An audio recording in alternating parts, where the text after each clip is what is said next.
Alright, no, so welcome to Vikings, the first ever Vikings in the Mindanao Island, Philippines. So dito sa Mindanao Island ay meron tayong marami tayong mga highly urbanized city sa Pilipinas. Highly urbanized city sa buong kaislahan, buong kalupaan ng Mindanao.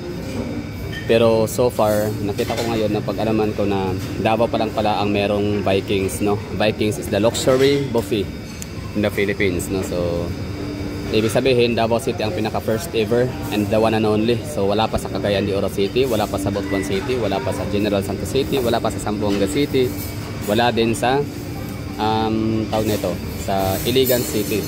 So Davao City pa lang ang merong Vikings, the luxury buffet in the Philippines. Okay, so tinanan ho natin yung mga pwede nating makuhang makuhang information or details about Vikings, no, kung sino may-ari. So meron tayong nahanap. Mahalaga yun eh. Bakit mahalaga sa akin na malaman kung sino nga ba ang may-ari ng Vikings Philippines? Kasi napapansin ko itong Vikings ay lagi talaga silang nakikita sa SM malls, no. Wala tayong makikitang Vikings. I don't know kung meron ba. So paki-comment nga dyan kung meron kayong nakikitang Vikings na makikita sa Robinsons, sa may Pure Gold, sa mga Ayala Malls, kung meron ba kayong makikitang Vikings sa iba't ibang mga shopping malls. So far, dito pa lang napansin ko lang talaga is more on is Imho sila. So akala ko baka is in company, di ba? Is in Prime Holdings. So mga businesses na pasasabihin na baka corporation or isa lang ang may-ari ng SM tsaka ng Vikings. So yan ang pag-alaman ko ngayon dito across the internet. So yung dito, may-ari with this, who is the owner of Viking Buffet? With this, more foodies can pair their favorites from Vikings and Tongyangs wide array, of culinary specialties with PCPPI strings nationwide. Present during the contract renewal program, where Vikings group of companies president and owner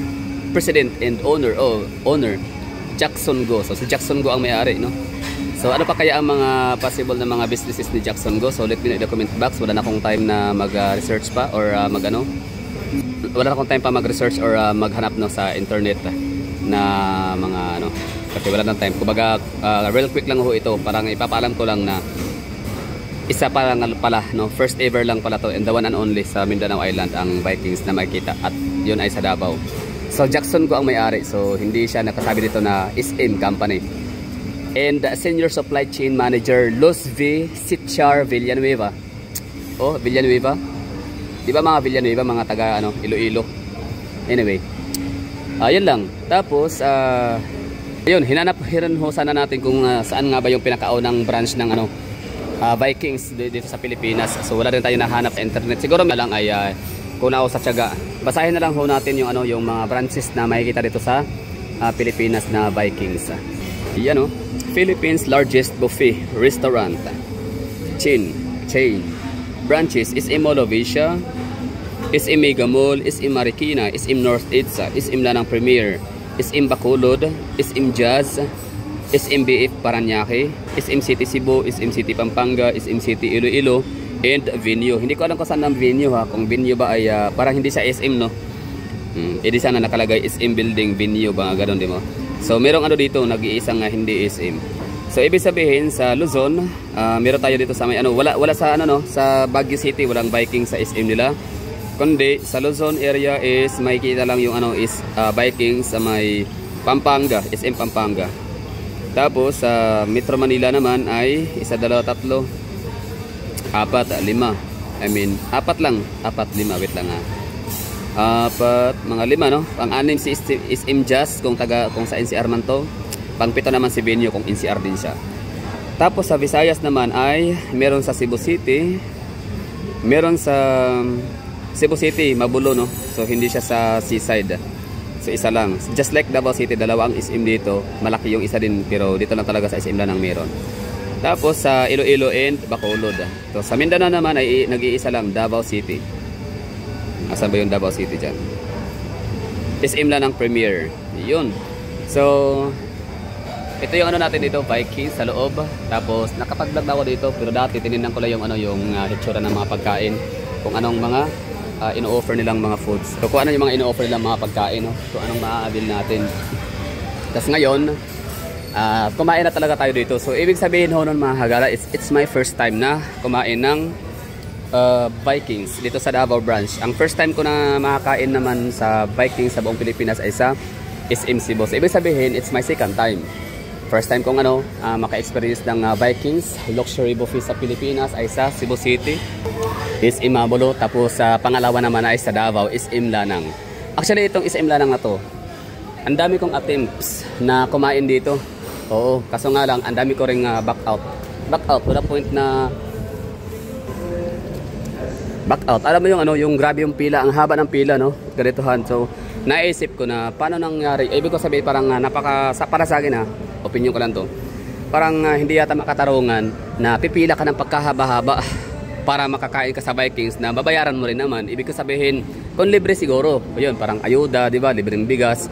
Kaya siguro talagang tsatsagaan mo yan kung talagang badly needed mo, kung wala kang pambiling bigas.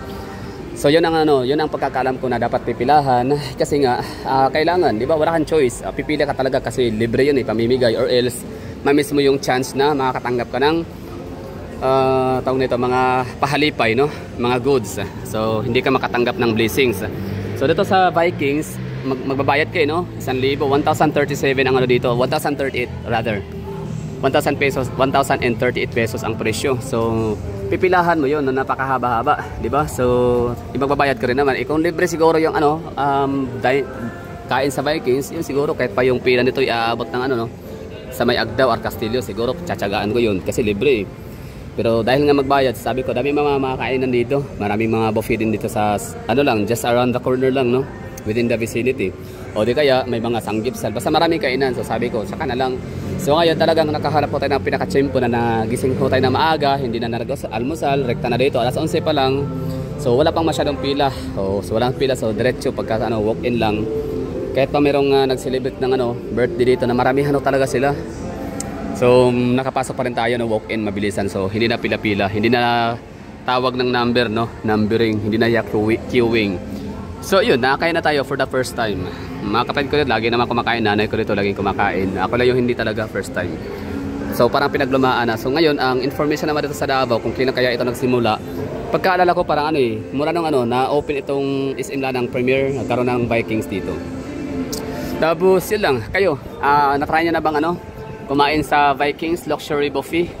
So parang pansin ko mga followers ko dito, mga viewers ay mga medyo classy, no? Mga retired professionals, medyo well off, mga middle class, above middle class na. So siguro na kayo lagi. So, ako parang napaka-outdated ko na nung first time ko pang makain dito sa Davao City. Although alam ko may Vikings dito, yun nga lang talaga hindi ko matsimpuhan na merong bakante. Talagang pila-pila baldeho talaga, which is hindi ko siya pwedeng tiyagaan kasi mahal na nga, magbabayad ka na nga, tapos pila ka pa ng ganun kahaba-haba. Anyway, yun na naman ang pinopoint ko dito sa video na to. The first ever Vikings in the whole island of Mindanao. The first ever and the one and only. So ibig sabihin wala pang Cagayan de Oro City, wala pang partida. Dalawa ang SM sa Cagayan de Oro City. Meron silang SM Uptown at meron silang SM Downtown Premier. Meron sa Zamboanga City, dapat maraming maraming mayaman sa sa Zamboanga City. Mataas din ang kanilang population. Maraming population, tapos ang baba ng ng poverty incidence nila. So ibig sabihin mas maraming mga kakayahan ng mga taga Zamboanga City, pero hindi pa rin sila nagkaroon ng I don't know. So syempre, 'di ba, parang yan parang may connection kasi yan meron siyang relation, no, sa pagbubukas ng isang mga masasabi nating luxury buffet for example, kasi meron silang tinatawag na feasibility study, 'di ba, na hindi naman sila pwedeng kahit mga businesses talaga, hindi yan pwedeng magtayo ng mga negosyo nila kung hindi talaga yan sila pumasa, no, sa kanilang feasibility study. Kung baka walang masyadong consumerism, di ba? Consumerism. Baka wala masyadong mahina ang tawag nito, mahina ang purchasing power, no, ng lugar. So maraming tao nga, hindi naman lahat ay mayroong pera, or maraming tao at marami ding mayayaman or may pera, di ba? Kaso nga lang pihi ka naman kumain, di ba? Ibig ko sabihin parang siguro mga kuripot. For example ito meron akong napansin sa Baguio kasi ang SM Baguio na yata ang pinakamagandang SM, isa sa pinakamaganda. Oo, na SM sa Pilipinas. Tapos ang baba ng poverty incidence sa Baguio City. Highly urbanized city, ang baba ng poverty incidence. Last time I checked nasa 3 point something lang sila na poverty incidence. Ibig sabihin maraming pera. Kaso napansin ko, ang dami ko ng beses sa kapunta ng Baguio, siguro mga 6 or 7 beses na Talagang napapansin ko sa mga taga doon, mga local yung talagang nakatira sa Baguio, mga taga Benguet, parang ang kukuripot nila. Pansin ko lang, ang kukuripot, antitipid, kuripot matipid, parang gano'n, no? Hindi sila masyadong magastos. Napapansin ko ang Vikings, ang ganap diyan talaga lagi. Nakikita ko pamilyahan, malaking big group of big families talaga nakikita ko, no? Mga grupo talaga, kumpanya, gano'n, tapos may birthday, celebration, o di kaya parang reward, no? Na doon kakain dahil siguro nakaabot sa quota, lagpas, di ba? So Vikings yung reward. So sa kasi sa Baguio City, parang walang gano'n, no? Parang walang gano'ng magiging sit up kasi ang mga tao doon sa Baguio City na nagpupunta sa SM, yung mga dayo lang, di ba? Mga taga Luzon, Visayas, Mindanao, taga NCR. So ano bang ginagawa ng mga dayo sa SM sa Baguio City, di ba? Hindi naman para pumunta doon para kumain, kundi pumunta doon para maglakad-lakad, mamamasyal, picture, i-enjoy yung napakagandang klima, lalo kung taga NCR ka, napakainit sa NCR, di ba? So at least Baguio feels or siya, basta makakaram ka ng ibang dimension talaga yung napuntahan mo sa Baguio City dahil ganda ng location, ang ganda ng topography, ang ganda ng mga view, and at the same time yung klima, yung lamig ng klima ng lugar ho nila. So ibig sabihin pagpupunta ng SM Baguio, so parang hindi na yata maisipan ng mga tao para kumain ng luxury buffet. Kasi nga ang pera na binibibit ng mga tao doon is yung pambili ng mga souvenir items, pambayad sa mga entrance fee, pambili mga prutas at mga pasalubong, no, pauwi sa mga respective places ho nila. Kaya nasabi ko na kasi kung ang itong Vikings luxury buffet is parang parang ang market talaga, target market ng may-ari is yung mga local ho talaga, hindi yung mga kung dayo. So ibig sabihin dito sa Davao City, kaya hindi man talaga, aminin natin mga taga Davao, hindi ho talaga tayo tourist destination sa Pilipinas. Kasi pag sinabing tourist destination sa Pilipinas, it's Cebu, Bohol, Western Visayas, kasama na Iloilo, Guimaras, and Boracay, di ba? So, tsaka Baguio, yun, tsaka Palawan. So, yun po yung mga tourist destination sa Pilipinas. Ang Davao City, wala tayo doon, hindi tayo pasok. Although mataas yung mataas yung arrivals, no? Nung nabasa ko last year yata yun, nasa mga almost 500,000 ang tourist arrivals. Maliit pa rin. So pero marami yun kung iisipin, di ba? But still, ang tawag pa rin doon is underrated pa rin. Super underrated pa rin ng Davao region or ng Mindanao. Davao region, no? Super underrated pa rin despite na almost 500,000 ang annual na listing or yung naitala recording or recorded na mga tourist arrivals sa Pilipinas, sa Davao. So still underrated pa rin siya. So ibig sabihin, itong si Viking Luxury Buffet, hindi siya nagtatarget ng mga dayo ng mga turista, kundi talagang ang target market ho nila is yung mga local. So ibig sabihin dito sa Davao, well, given naman ako mismo, me myself as Davaoenyo, makikita ko talaga, no, or I can attest to that na ang Davao City talaga, mga Davaoenyo is mahilig talagang food venture, no? Mahilig talaga sa mga restaurant, lalo ako ng bago. Oo. Lalo kung bago, talagang dudumugin yan, talagang magte-trending talaga yan lagi. Yun lang, so that's all for this video. So for this, kumbaga ang tinutukoy ko lang dito sa aking content na to is yun nga, first time ever lang pala, ngayon ko lang nalaman. Oo, I just realized, no, na the one and only pala sa Mindanao Island ang SM Lanang Premier. Not unless kung yung si Jazz branch ay nasa Mindanao siya located, or at saka si Venue. So ibig sabihin tatlo. So mali yung sabi ko na first ever Vikings Luxury Buffet sa Mindanao Island and the one and only.